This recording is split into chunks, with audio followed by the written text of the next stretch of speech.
we were talking about earlier, sorry. On the property that Brown's going to be presenting on, is there any conflict? 13th and Teakwood? Yes, No conflict 13th for and me. Teakwood. No? No conflict, I'll No participate. conflict. No conflict, All we'll right. participate. Okay, any ex parte contact? None. None. None. None. No. As I stated earlier, this is the one I live by and drive by every day. That's my ex parte contact. We'll be ready for the next annexation, I promise, because I think there's probably going to be some more. Now is it okay for? Yes, Thank you, sir. Thanks, Joe. Mr. Brown, it is yours. Okay, since we've been through this exercise with the Planning Commission before, and I know that all the slides I had on my presentation, Pat Sissel also has on his. I'm not going to do it. That's actually his presentation here.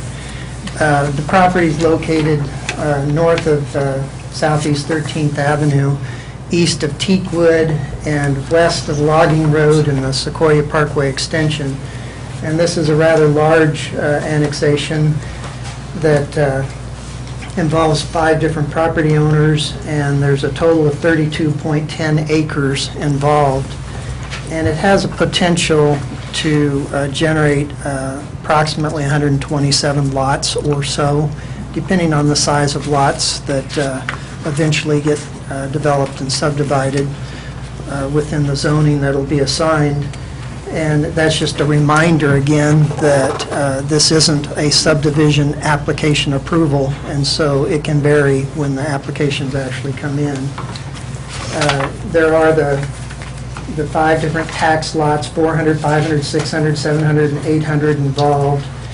And in this particular case, our comprehensive plan shows this area to be developed and assigned zoning for R1 low density on the 2 western lots.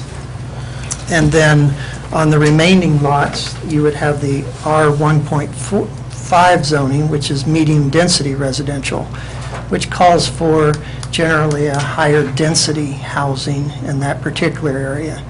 The fact that they're all contiguous and they've all gotten together, the property owners involved, to annex at once. They also, by our annexation ordinance, were required to do a development concept plan for this particular property.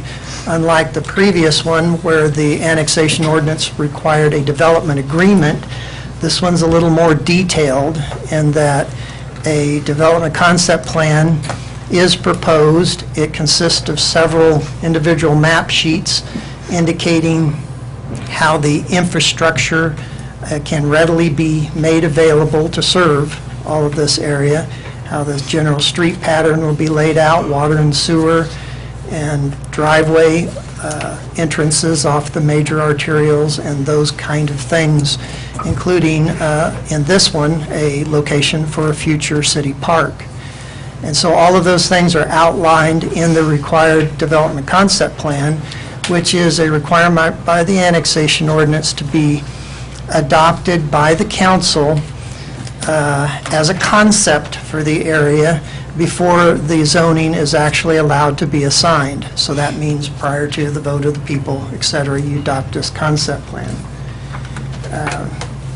In this application, there was a fairly last-minute change in that development concept plan, and that's one of the first review criteria for your evaluation of an annexation.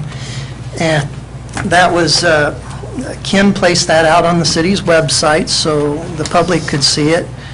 And I was going to see if I could find, I don't know if I need to find it, but the change was presented well in a narrative by the applicant's representative, Pat Sissel, the engineer, and explaining why they, at the last minute, decided to change the park from 3.4 acres down to 1.2 acres in size. And so I'm going to let him explain that if you have any particular questions about that.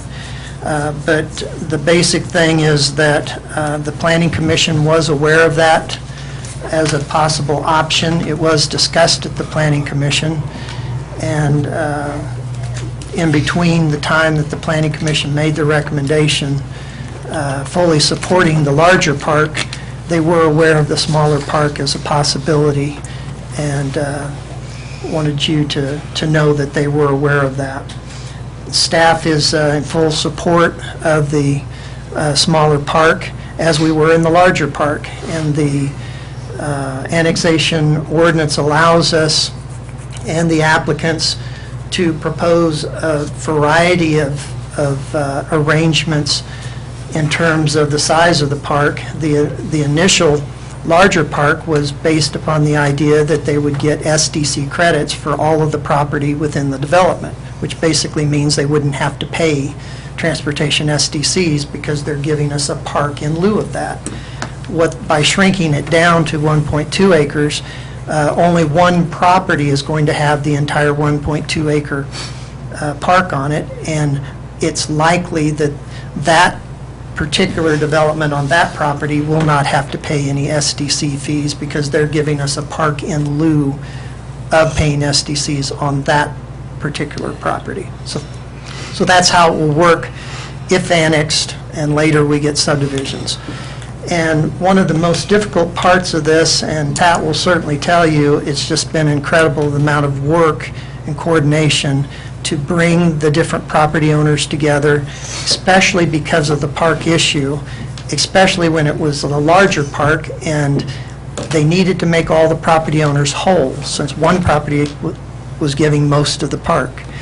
And so that is actually one of the primary focuses of the new Redwood Master Plan that we're working on with the TGM grant, is to see if we can figure out a way for that kind of process to go smoother through transfer of development rights or whatever mechanism that we might be able to come up with for that, so we can use it as examples for other properties such as this, because it was very difficult for everybody to come together on the park issue.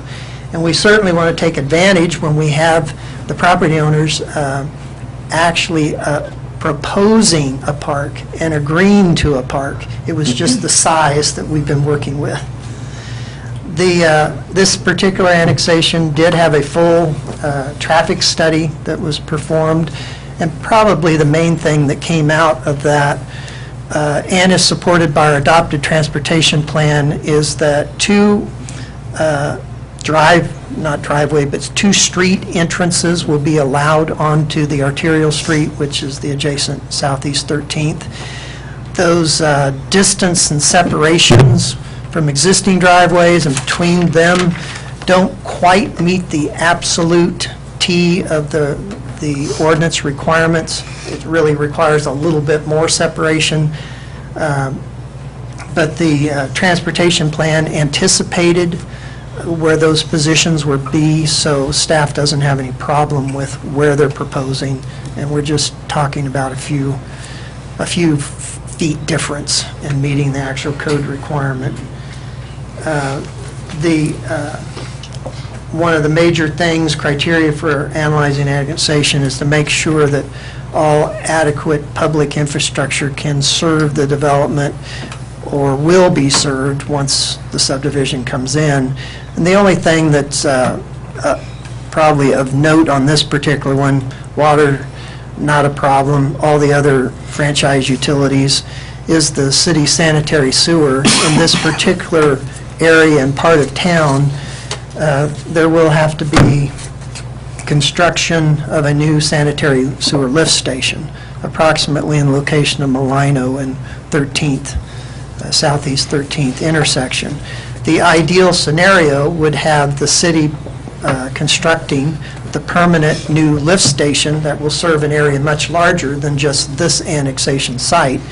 And probably the trigger to make that happen will be a large industrial customer going in adjacent to the new Sequoia Parkway extension that will then trigger the city to put in that sanitary sewer lift station that will also serve some of these other properties. But in the meantime, this development could also be served by a temporary lift station, and the only question there is exactly how the SDC credits will be worked out at the time for the possible construction of that temporary lift station. it's clear that the city will be building the permanent one. It may be less clear exactly how the temporary lift station will be divvied out between the developer's responsibility to serve his own development versus some credits for SDCs for that. But I think that's a subdivision matter that can be worked out at that time. The applicant had indicated through review of this that it's not a certainty that each of these property owners that are involved in this annexation would actually develop as a whole. It depends on whether some developer with an interest would come along and buy all the properties at once, and even if they do, they're likely to be developed in phases. And so you might have a tentative plat that showed kind of a concept plan like we're looking at now, except with specific lots, and then phased in the development. It's not likely that all of this area would have a final plat all at one time. That would be highly unusual if that was to happen. I think that covers the main issues. The other thing is basically to make it clear, and Kim, I'm not sure, but I could not find my memo to the Planning Commission in the packet. So I copied one, and so it might have gotten left out, but basically you're not missing much. It's just the Planning Commission's recommendation here that they recommend that you approve this annexation and zone change for 1402, and that would include setting it for submission to the electorate for a vote in the November general election, that you approve the accompanied revised development concept plan that they're proposing tonight for your consideration for approval, that has the smaller park and the change in design that followed that. And then upon annexation, that the zoning of the property be designated as R1 and R1.5 in accordance with that concept plan, and which is in accordance with our comprehensive plan. So I'd be glad to answer any questions you might have. Anything from Brian? No. All right. Thank you very much. Yes, not, sir. Thank you. Thanks, Brian. Thank you. So we'll have the, I guess we'll open this public hearing and have the applicant come up again.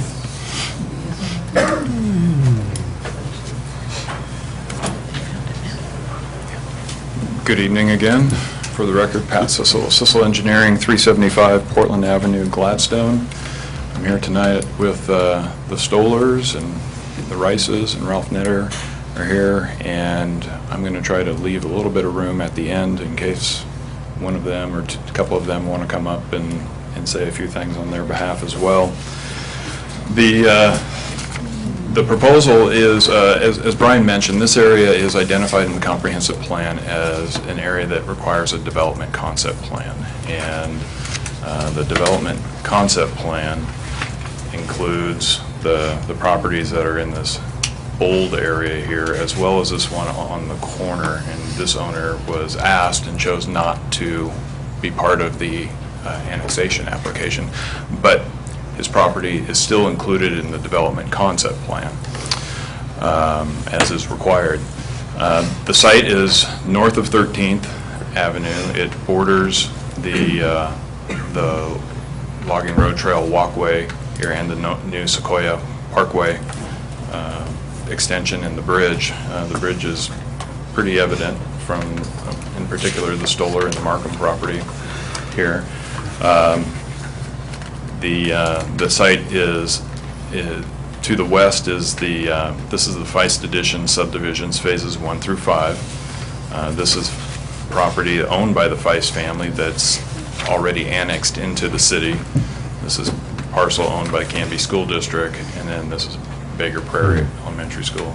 This area over here is owned by the Wygants, and it's also in the city as well. So this isn't an, again, this isn't an island, but it's call it a finger of county land surrounded by the city land on 3 sides. As I showed with the earlier annexation request, that there are roughly, as of February, there were roughly 40 platted buildable lots remaining in Canby. The earlier annexation was solely for R1 land. This annexation will be for R1 and R1.5. And I can tell you, I know that this 7 lots in the R1.5 is down to at least 5, if not 4, because I know where those 7 lots are. And I saw foundations and framing on a couple of them last time I went by.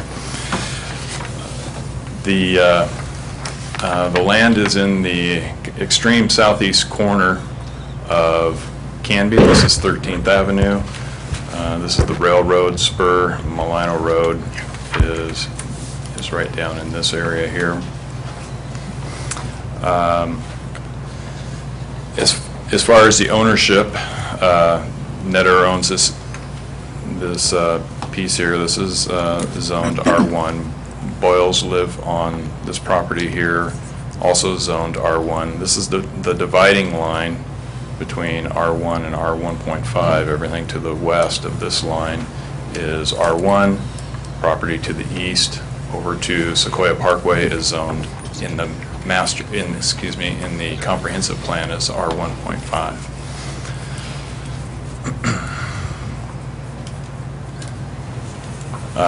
This is another vicinity map with an aerial to kind of show you where we are at. We are right here. You can see platted lots pretty heavily through this area. This is outside the urban growth boundary to the south of 13th Avenue. This is the undeveloped portion of the Feist property, undeveloped property owned by the school district, Baker Prairie Elementary and ball fields to the north. And this is Wygant's industrial land, already annexed into the city of Canby. Again, this is our zoning designations. This is the dividing line. Everything to this side of this line would be R1 low density residential. Properties to this side would be R1.5. And this proposal is just being consistent what's in the city's adopted comprehensive plan. Kind of jumped here. The existing conditions of the site, generally the site falls in this direction down to this corner. There's a few buildings. The homes are generally located up near the road, with the exception of the Stoller House being back here. Some larger agricultural type buildings are located in back. For the most part, it's agricultural land. There is some larger trees on the Stoller property, in particular this area back here in the extreme northeast corner. And that is the area that staff looked at with the Stollers and said that would be a good location for a park. And the original concept that we were looking at was to create a 3.4 acre park. And as Brian mentioned, the idea was to create a park that was large enough to offset the park needs for all the major properties, 4 major properties in this development concept plan. And so that none of the folks would have to pay a park SDC, or none of these folks likely won't be developers, but when the developers came in, likely that a park SDC wouldn't be necessary.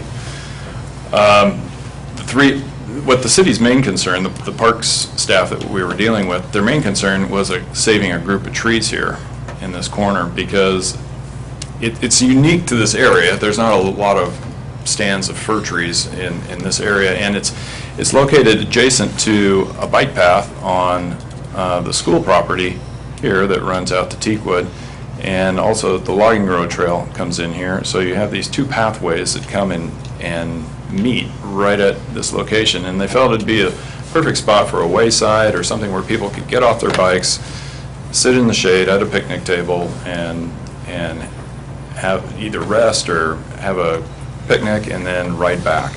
That was the concept. This wasn't going to be an active park with ball fields and amenities like swing sets. Those features are right up here on the school district property. So what they wanted was a passive park. And this is what the earlier street plan looked like with that park in this corner. You can see we had a cul-de-sac here and a cul-de-sac here. And while cul-de-sacs are allowed, it's not generally the fire department's favorite thing to have, and it wasn't the water department's favorite thing either, because they enjoy looping their water lines through.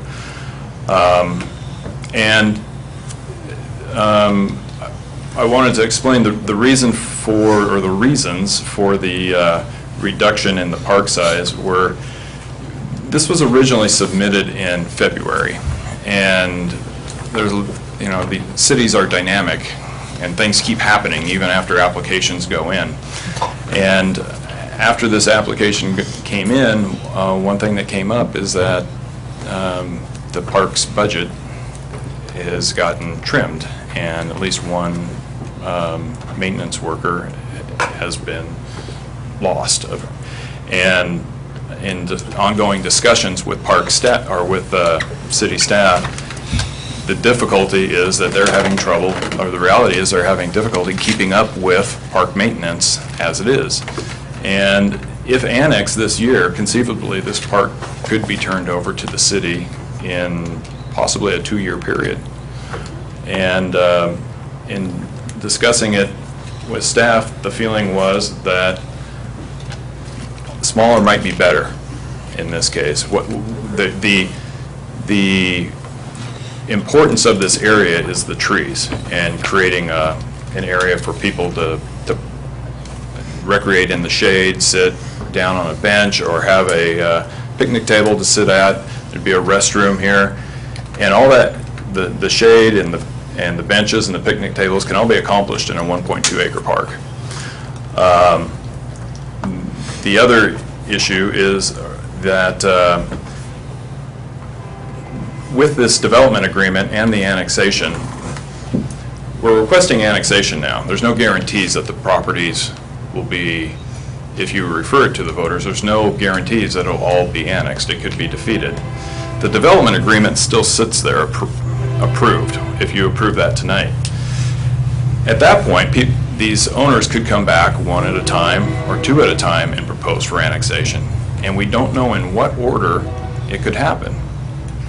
And the difficulty is, well, if these property owners come in for annexation first, and the park hasn't been dedicated to the city, we don't know what the value of the park is. So we don't know how to set a value for these folks to reimburse the Stollers. And that inequity that the Stollers were dedicating all of this park area and the other owners weren't dedicating any was the single most difficult thing with this whole development concept plan. And the difficulty is how to balance that inequity, and the difficulty is not knowing in what order properties are going to annex, properties are going to develop, and what value to set on the land. Because if the land gets annexed this year and is dedicated to the city in 2014, we could be looking at an entirely different value of that land than if the property isn't annexed for another 10 years. We had several phone calls, several meetings. We all got together twice at the Stollers' house for work sessions on how to work this out. And as we got closer and closer to the Planning Commission hearing, we started to tend toward this smaller park based on our understanding that the park's maintenance budget is getting trimmed, and because we understand that the park's staff is working on acquiring a very large piece of park property in another part of Canby that will satisfy the park needs of the city for a long time. So to some degree, what the city needs is some park money and maybe not so much park land. So that's why we've come to this, the idea of a 1.2 acre park. And the 1.2 acre park would be in this same corner of the site. It would be, it's a little bit difficult to see, but Many of these large trees that are in this area would be retained. It would have a walkway connection here to the existing logging road trail. It would connect to the sidewalk along Willow Street and would have a meandering pathway through it. There's also a restroom proposed here. And there would be benches and picnic tables placed throughout the park. And 1.2 acres is still large enough to provide an area to throw a frisbee or throw a ball around. And if it's any more serious than needing to throw a ball around, if you need to play a full game of baseball, there's fields right here next door. The 1.2 acres was arrived at because that's what we anticipate that the park SDC obligation will be for the Stoller property. We anticipate roughly 42 new lots would be developed on the Stoller property, and if you work the city's formula of how much land should be dedicated for those many lots, it comes out to 1.2 acres. So that's how that was arrived at. The street plan, as you see with this new park, that we've eliminated the cul-de-sacs, and what we have is now a kind of a looped connection here that is more favored by the utility departments, and I'm sure the fire department as well. As far as the street plans go, Brian touched on it. There'd be 2 new connections to the 13th Avenue. Vine would be here, and this would be Walnut here, keeping the alphabetical naming in the area. These proposed connections meet the code criteria for intersection spacing. It's this last one, the Sequoia Parkway, that's a little bit substandard. And but the transportation system plan does identify 2 local street connections to 13th in that area, and that's why Brian mentioned that he was comfortable that it met the TSP. Stormwater would be accomplished through injection, dry wells, which is the city has gone back to as the favored method of stormwater disposal.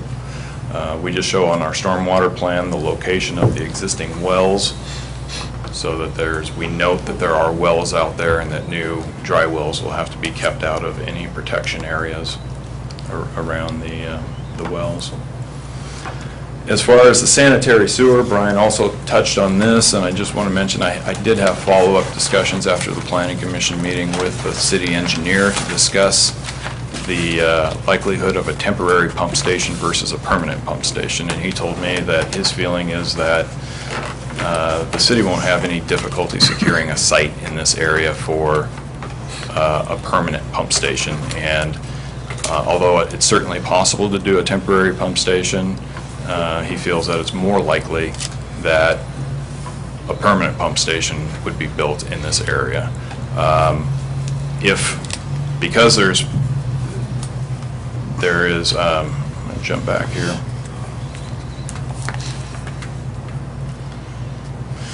This property is already in the city zoned industrial.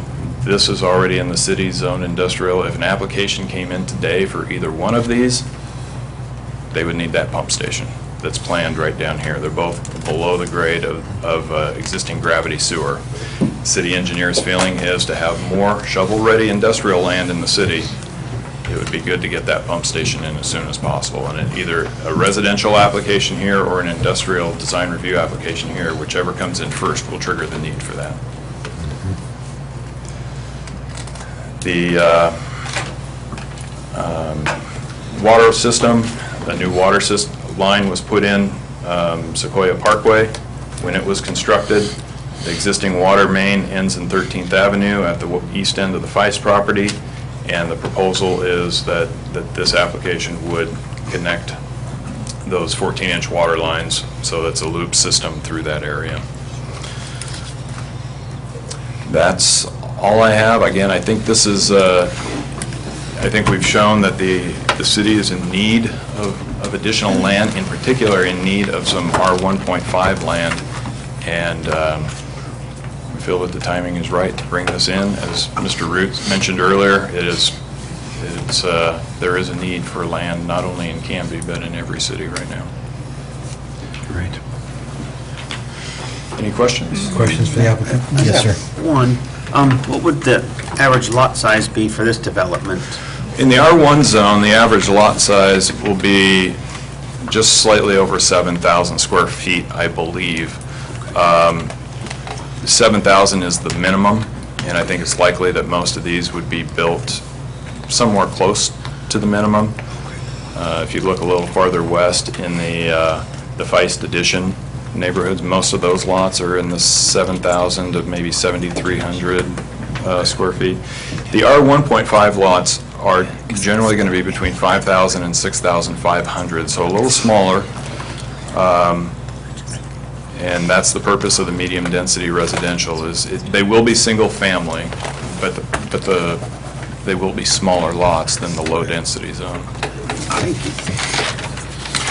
Pat, in your experience, what's the reasonable lifetime of a temporary lift station?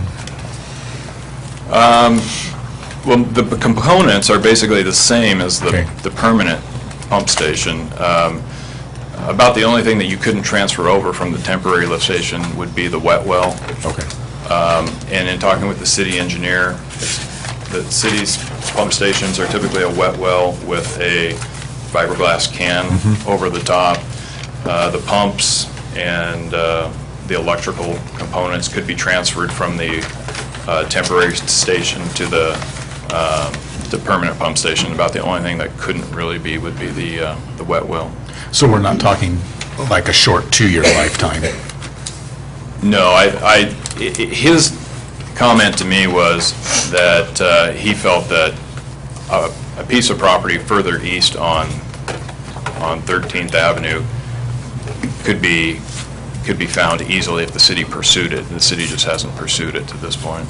Okay. I'm just trying to figure out, how long's the clock ticking here for the city to, if we did have to do a temporary to get The temporary pump station could last indefinitely. Okay. It's built to the same standards as the permanent. We're just calling it temporary because eventually it's going to be moved to Okay. a location further east that's further down the hill that'll serve more property. Okay, very good. Thank you. Any other questions? Thank you. Thank you, sir. We will open up to anybody that wants to speak on the proponent part. Mr. Root? Yes. Once again, my name is Gordon Root. One of the things that I've continuously been impressed with the City of Canby on is the proactive stance and behavior as far as economic development and anticipating what's going to be needed in the future. Nothing's more evident of that than the entire Pioneer Industrial Park and the more recent extension of Sequoia Parkway to accommodate that. But once you have an industrial user, and from a metro-wide place for large industrial sites, it really is between Canby and Airport Way. If you get a real big industrial user, that's kind of the two places that they're looking for shovel-ready dirt, because those are the sites that are, and you've been able to track some of those. But the next question the industrial user is going to ask are, where do my employees live? And if you drive around this area, one of the stark things you're going to see is a lack of for sale signs. This entire southeast corner of the city, and I say this is going to round out your southeast corner, and it really will, I think, make a significant difference. And it is the Herculean effort what the property owners and Pat have pulled off here is being able to coordinate all of this to create this development plan. Insofar as the R1 and the R1.5, even at 5,000 to 6,500 square feet, that's by standards within the metro area, a pretty good sized lot. But I think it's important in housing that you always want, I call it the ABCs of housing. It's affordability, balance, and choice. You need to have the housing option for someone who can't afford the larger home on the larger lot, and then you need to have all levels of it, and the R1.5 mixed into the R1 provide for that choice. And so I think it's a very smart land use in how it's there. Lift station's been gone ahead and looking at it, but I just think this is really be something that takes advantage of the investment that you've already made, and it'll be a good addition to the city of Canby. Thank you. Thanks, Mr. Root. Any opponents to the, all right. Seeing none, we will go ahead and close the public testimony. Questions from us at all? They were answered. I do have one for staff. The piece of property at the back of this that's designated by the school, or is owned by the school, Brian, do we know what those plans are or what that's designated for? I don't think I can confirm whether that's low density. I don't know if Pat knows or not on the comp plan, but we have no idea what their plans are. Okay. Okay. The other question I had, we were talking about the park initially. I know that that was proposed. We've had some conversation about parking access on the south end of town for the logging trail. And this park area that we're talking about was kind of proposed as potentially having some parking that would maybe solve or lighten the parking challenges that have been brought up by some of our community members just slightly to the north of there. Is there still going to be parking? Yeah, the 3.4 acre park had accommodated with a little kind of bump out, adjacent to the park.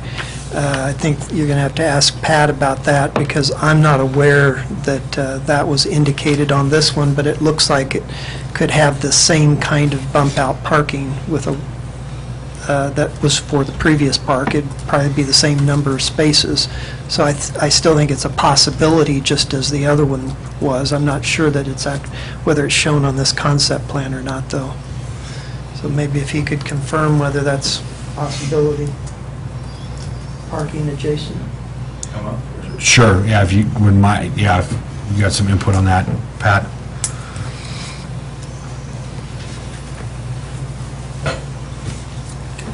Yes, Mayor. In our discussions with staff, the discussion had been that to widen the street along the frontage of the park to provide a little more room for doors to be opened when people are getting kids out of the park or arriving there, that this sidewalk would be pushed into the park just slightly and the road would be made a few feet wider. I think that's been done in one other park in town recently. And one thing with this park, the 1.2 acre park, you can see how much frontage actually it has on what we're calling Willow Street here at the 10th Avenue. It's actually got a lot more frontage than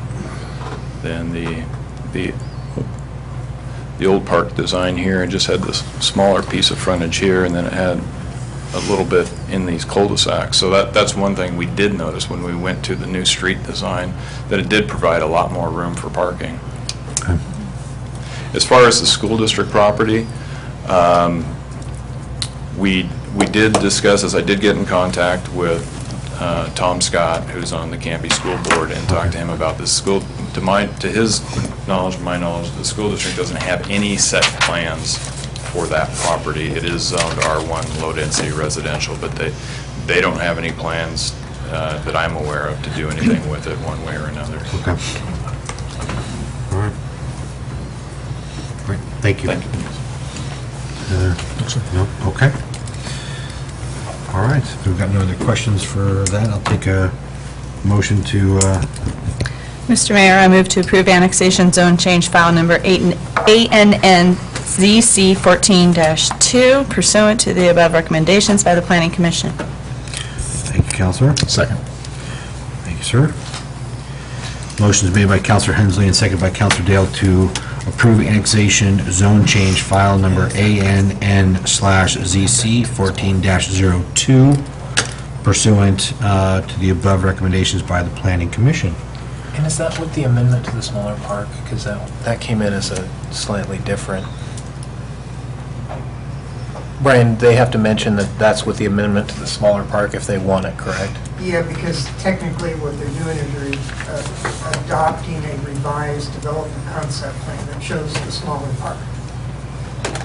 because the planning commission did the bigger park, Okay.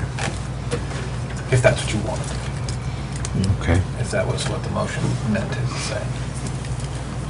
So Tracy just needs to So include that. Front page again. What page was that? I've got page 90, 80, 90. 90. 90 of the digital. No. Hold on. You got it? Thank you. Mr. Mayor, I amend my motion. I move to approve annexation zone change file ANNZC 14-2 pursuant to the above recommendations by the Planning Commission and to include the amendment of the revised development plan of the smaller park. I'll second the amendment. Okay, the motion's been amended by Counselor Hensley and seconded by Counselor Dale to approve annexation zone change file number ANN/ZC 14-02 pursuant to the above recommendations by the Planning Commission and to include the amendment of the smaller park. All those in favor? Aye. All those opposed? Passes 6-0. Okay. Thank you for those.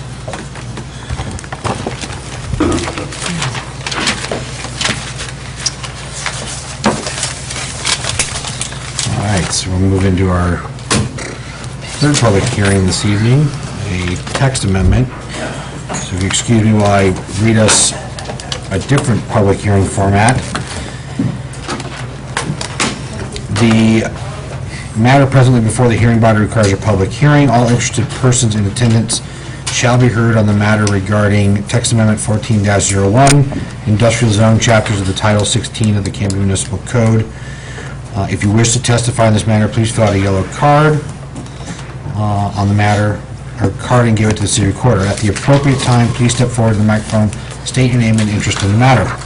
Those people other than the applicants that are interested in testifying as either proponents or opponents, please indicate your desire to speak by raising your hand at this time. Thank you very much, Kathy, appreciate it. For longer presentations, proponents and opponents may buy time from one another. In so doing, those either in favor or opposed may allocate their time to a spokesperson who will represent the entire group. You may be limited by time for your presentation. The applicant will have a total of 15 minutes to speak. The proponents will be allowed 3 minutes each, and the opponents will be allowed 3 minutes each. The applicant will then have 3 minutes for rebuttal. All questions must be directed through the mayor. Any evidence to be considered must be submitted to the hearing body for public access. All written testimony received both for and against shall be summarized by staff and presented briefly to the hearing body during the staff report. Testimony and evidence must be directed toward the applicable review criteria contained in the staff report, the comprehensive plan, or other land use regulations which the person believes apply to the decision. Failure to raise an issue accompanied by statements or evidence sufficient to afford the decision maker and the parties of an opportunity to respond to the issue may preclude appeal to the Land Use Board of Appeals based on that issue. At this time, I'd ask that any member of the hearing body that has a conflict of interest, please indicate the nature and the extent of the conflict and whether you intend to participate or abstain from the hearing the present matter. None, I will participate. No conflict, I'll participate. None, I will. No conflicts, I'll participate. None, I'll participate. Great. All right, any ex parte contact? If any member of the hearing body has any ex parte contact with anyone prior to this hearing, including a visit to the site or piece that we're hearing, please declare the nature and extent of such contact at this time. None. None. None. None. Okay. Does any member of the audience have any questions for any counselor or the mayor regarding ex parte or conflict of interest? Seeing none? All right, the public hearing will conclude as follows. Staff report. Questions by the hearing body. We'll open up public testimony. Applicant, if there's more information to be given. Proponents will have 3 minutes. Opponents will also have 3 minutes. A rebuttal time, closed public testimony, questions, and discussion. A decision shall be made by the hearing body at the close of the hearing, or the matter will be continued to a date certain in the future. This will be our only notice of that date you will receive. Any questions at this time? Great. Good you, evening again, Angie. Mr. Mayor and Council. At the May 28th meeting, the Canby Planning Commission recommended this text amendment file TA 1401 be approved by council as presented in your packet. This text amendment contains various amendments to the industrial zone chapters, and it also extends a type 2 review process that's already in place for the downtown overlay zone to be extended to the industrial overlay zone. And this is a more expedient process which allows a project to be approved by the planning director and in lieu of a planning commission hearing. And this is only for projects that meet code criteria. Undoubtedly, there's no discretionary decisions in the process, and notice to agencies is sent out and adjacent property owners, but the planning commission public hearing is the piece that is omitted from a type 2 process as opposed to a type 3, which requires the planning commission hearing. We received one written comment so far from the property owner of Trend Business Center, and the planning commission reviewed their written comment and made amendments to the proposed text amendments accordingly, and the owner is satisfied with the way it's presented to council tonight. My plan was to quickly go through them one by one in a question and answer format, unless there's a different preferred method. That's what I was planning on doing. I don't know if that will take more than 15 minutes, but Well, go ahead and present we'll shoot for it. as you need to present, Angie. okay. There's a lot here, we know that. Let's see, so the first amendment would be on page 203 of your packet, if you want to turn to there. Wait, it's on a Thank different you. part.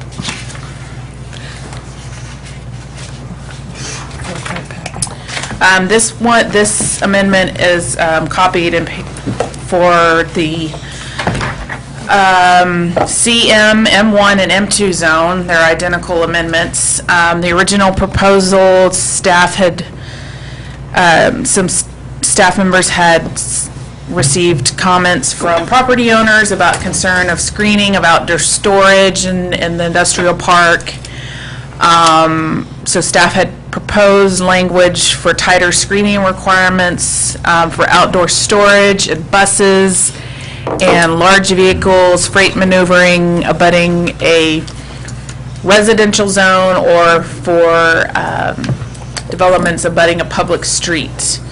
The Planning Commission had quite a bit of discussion on that, and also based on the input from the property Trend Business Center owner, elected to just do a tighter screening requirement for outdoor storage areas abutting residentially zoned lands. So that's how that wound up there.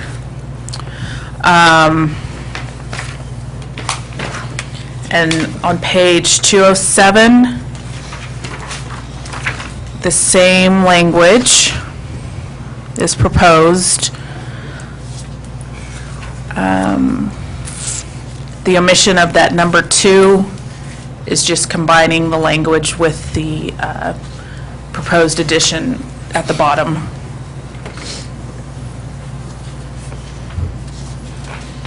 And please ask any questions if any of this doesn't make any sense. So Angie, just so that I want to make sure we're following and everyone at home is following.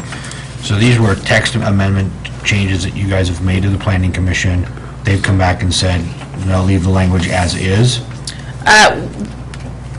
guess the point of the sidebars was trying to explain where they got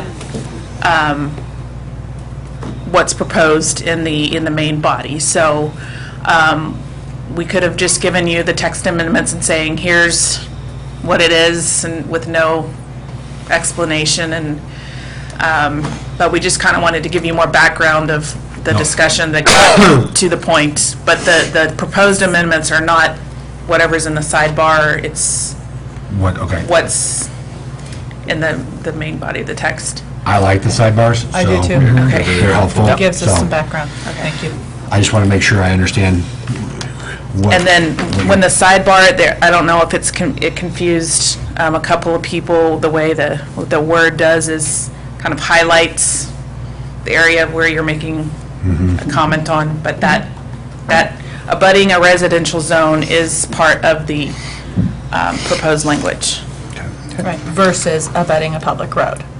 What was the other option? The first option was areas that accommodate, let's see, that abut a public road or a residential zone. So they included, they omitted the public road portion of it. Okay. Yeah, that's what I thought. Okay, thank you. So Angie, does this mean that large vehicles, buses, freight maneuvering, et cetera, will not require screening? Correct. It's only As it, there is, as the code reads today, we don't have very strict screening requirements for those types of uses or types of designs. So by passage of this, we'll have tighter screening. Just for outdoor storage area abutting a residential zone. Vehicles and buses and such won't be screened. Yeah, we proposed adding more stipulations, but I think they wanted to keep it less strict.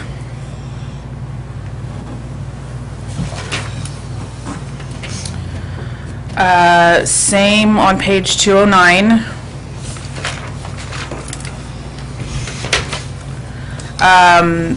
The edits to this M2 conditional review matrix, that's just, we added language clarifying what this chart is.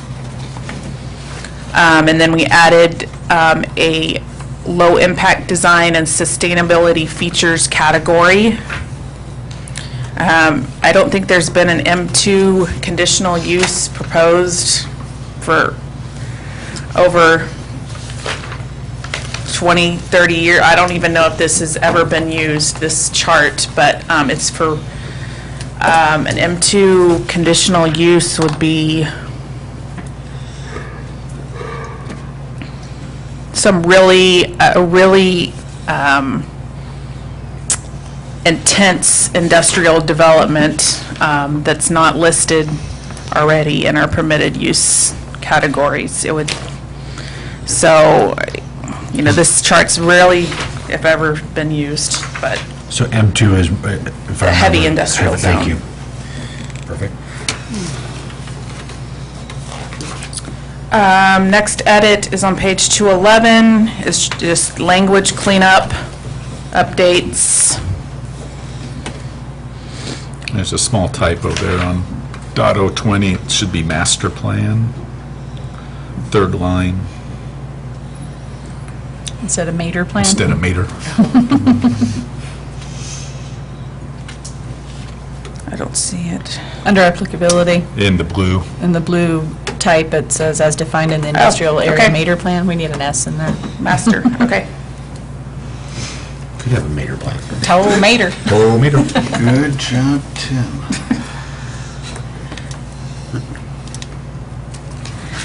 Page 213.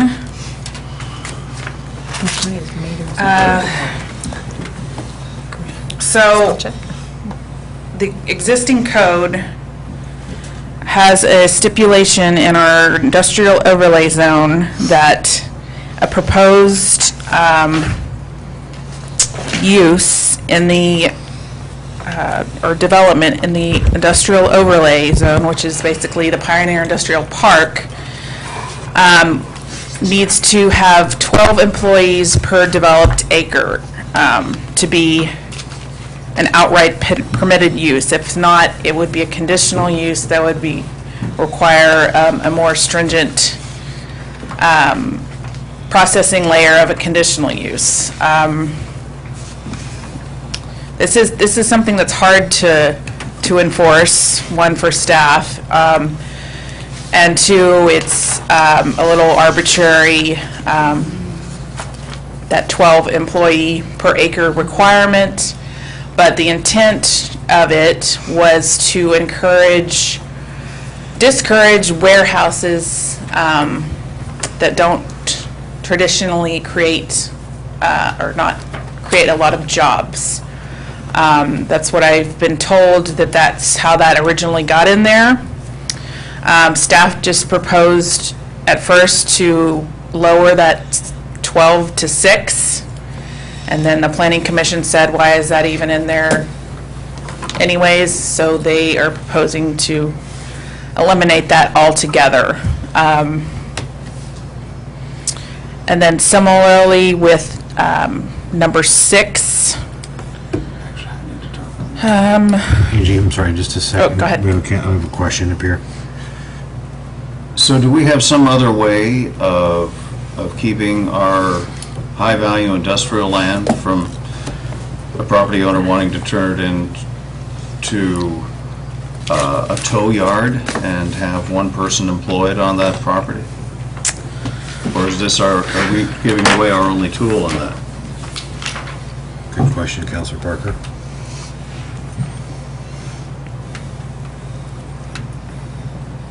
You don't have to worry about the tow yard, because that's use. Well, I'm trying to look and see if that's an outright permitted use. That was a conditional use, like a tow yard. So in the M, Well, that's not the point I'm trying to get. I appreciate that, Brian. My point is that I just want to make sure that, I mean, we gave our poor transit director heartburn by saying that we're going to uphold the integrity of that industrial land. And I don't want to give away a tool that we might have to squeeze. It's not just, as you know, Angie, it's not just jobs. It's high-value property that we want moving into that area. We only have a chance to develop that once, and I don't want to be the council that screws it up. To back up, Councilor Parker, I think some of the historical piece on this too was, to that end of it, was the value of that land being, we didn't want to see it become a giant server warehouse where you've got 6 people running around on roller skates updating servers and whatnot. And that's why there was this, my understanding was why that employees per acre piece was so that we could attract not just warehousing and the high-tech storage facilities, because that would have been, our lands would have been ripe for that kind of a situation. And so as much as Prineville gets to benefit from that, we've decided not to do that. Well, it's not just to encourage, it's to prevent that from someone buying the land and saying, I can do what I want with it because there's no prohibition to it, and taking this high-value industrial land and having one job on it. So I don't know. I'm going to have to rely upon your expertise on whether there's something else in the development code that if someone came in with a ridiculous request and purchased a piece of industrial land out there, that we would be able to say, no, you can't do that. I'm not sure there is.